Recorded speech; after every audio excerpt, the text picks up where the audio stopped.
Hi everyone. So you might have heard about the phrase large language models very often, but in this video we're going to talk about what this phrase mean and what actually we want to achieve with large language models. But before we dive deeper into the large language model, its basics, let's talk about something really basic about the computers. So ever since we have computers, might have seen in the science fiction movies as well that we want to teach computers whatever language we speak in. But the problem is computer understand languages, only binary language, that is 0 and 1. It doesn't understand anything else. So if we want to perform an operation, if we provide some numbers to the computer, it has to be first converted into 0 and 1, that is binary language, and then an operation can be performed on it. And finally, the output or the resultant is converted into human language and then shown to us on the display. So that's how the whole cycle goes on, and the cycle is fairly complicated, and it becomes difficult if we want to talk to computer in the language which humans speak. And that's where the beginning of natural language processing begins, and a field in computer science. So it mainly involves teaching the machine understand the human readable language, and it comes under the umbrella of natural language processing. So what it enables the computer to understand the human language and interpret it, and also it can generate the language which humans speak. So with this in mind, let's see a little bit more deeper what natural language processing is. So there are a couple of things which natural language processing can do. It's already doing, and it has been with us from quite some time now. So one of the thing which I can mention here in the list, which natural NLP does, is text classification. So what does text classification mean here? Suppose from a very big beginner's example, you have a couple of emails arriving in your inbox every day. Some of them are relevant and some of them are not. Some of them are spam, and based on the content of this email, a human can decide whether it is a relevant email or a spam. So we call this a problem is a spam versus ham. Ham is the one which is relevant. So in this problem, as you can see, if a human is looking at the language, he understands the language completely, say English or some local language, but a computer doesn't know. So to teach computer the difference between a relevant email or a spam email, we have to develop algorithms which comes under the umbrella of natural language processing. So other examples for the text classification can be uh, the categorization of the blog. So we have so many blogs out there on different blog websites, say Medium or anything else, you name it, and there are different categories for those blogs, and if a human need to sort them into different categories, it's going to take forever with the speed these blogs websites are being filled today. But a computer algorithm can work much faster and more efficiently than a human being. So what does it do? It takes in the data, whatever is present in the blog, it can use this data and then classify into a given category, whether it belongs to sports or it belongs to a data science like blogs, or it belongs to food, cooking, etc. So these are the things which we can do with text classification, and I would say similar lines comes the sentiment analysis. Suppose we have comment on the Twitter or a movie review.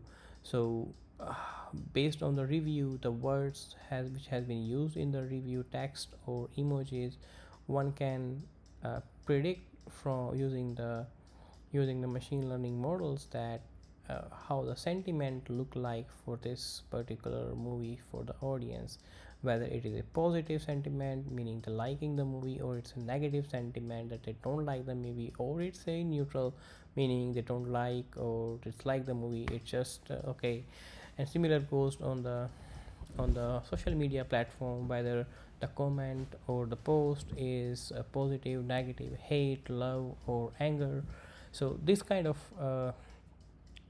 things can be done with NLP, or I should say that it is already being done. It has been around us from a very long time. And one of the thing next in the line is language translation. So you have a text in English and you are traveling to France and you don't know how to communicate there. You want to have a bottle of water. You don't know how to speak it, so you can take out your phone and put your text in English, convert it to French, and show it to the guy, or even put it on a speaker to let him or her hear, and your job is done. So the translators has been around from a long time as well. So this also comes in the umbrella of natural language processing. So all these tasks are not done by a single model. So for each of them there are several models which perform. So they are a dedicated model to perform each of these tasks under this umbrella. So next one is my favorite one, the word prediction. So if you have a series of words, say a part of the sentence, say how are, and then you have not written the sentence, and if you have to predict the next word, then the next word is most likely be going to be you and a question mark. How are you? And yeah, so there are different models for each of them, and hence there is a different model for word prediction also. And the next one comes the chatbot. So it's a combination of couple of things which we talked so far, plus some programmable logic.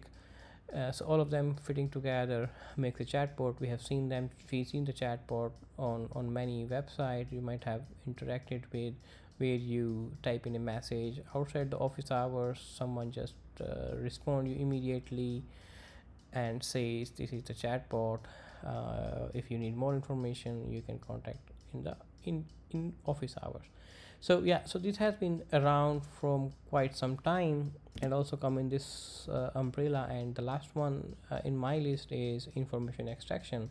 Suppose you have a bunch of text, a huge text, and you want to summarize it, and but you want to keep the information which is present in that huge text as much as possible in the summary. So this is something which can be done using natural language processing, and it comes in the category of information extraction. So just to visualize that all these items come in the bubble of natural language processing, and for each one of them we need a dedicated model. We can call them language model. So I would say language models generally are trained to understand the language structure, a given language structure, say English, French, Hindi, or whatever, and then generate text based on the patterns which the computer has learned from the training data.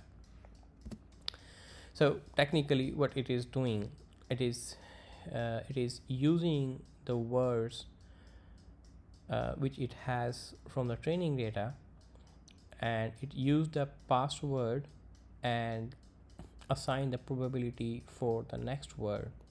It's the underlying task is to predict the next word using a sequence of words. So when it is going to predict the next word, it is going to assign probability to all those words. When you're writing how are and you're waiting for the next word to be guessed, or next word prediction, then at that time it is giving probabilities to all the words which are possible, starting from you, I, am, or whatever you name. Everything gets some probability, and the highest one is then shown to you, which is you in this case. So that is how the language model work very briefly. So these are part of the natural language processing bubble. So there are many language models which has been in practice from a long time. For example, ngram model. If we talk about neural network based, then there are rnn and lstm. I will definitely talk about these things in detail in the future. And then there are more advanced transformer based model. One of them is GPT, generative pre-trained transformers, and then from Google BERT, bidirectional encoder representation from transformers. So these are advanced models, and they lay the foundation of bigger models which we call large language models. So they are language models which are large. When we say large, then it is in terms of both large training data and large number of parameters which needs to be fitted during the training process. And of course, if we say in terms of money and time for training, that is also large for these models.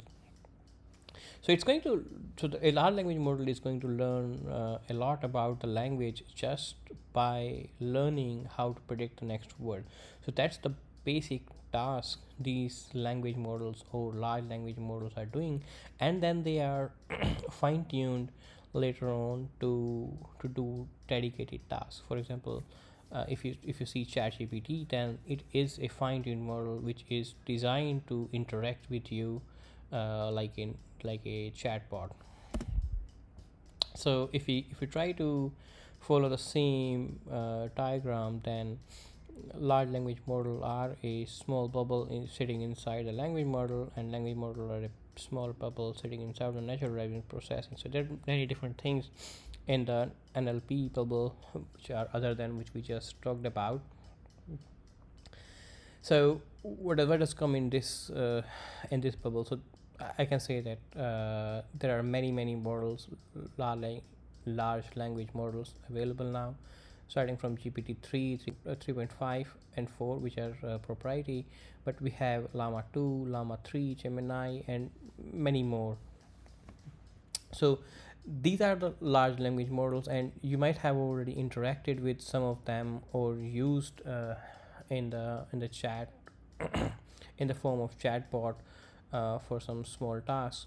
But I will be talking more about how they are actually built, starting from the very basic concepts used in the natural language processing, and then slowly I will build up to how we can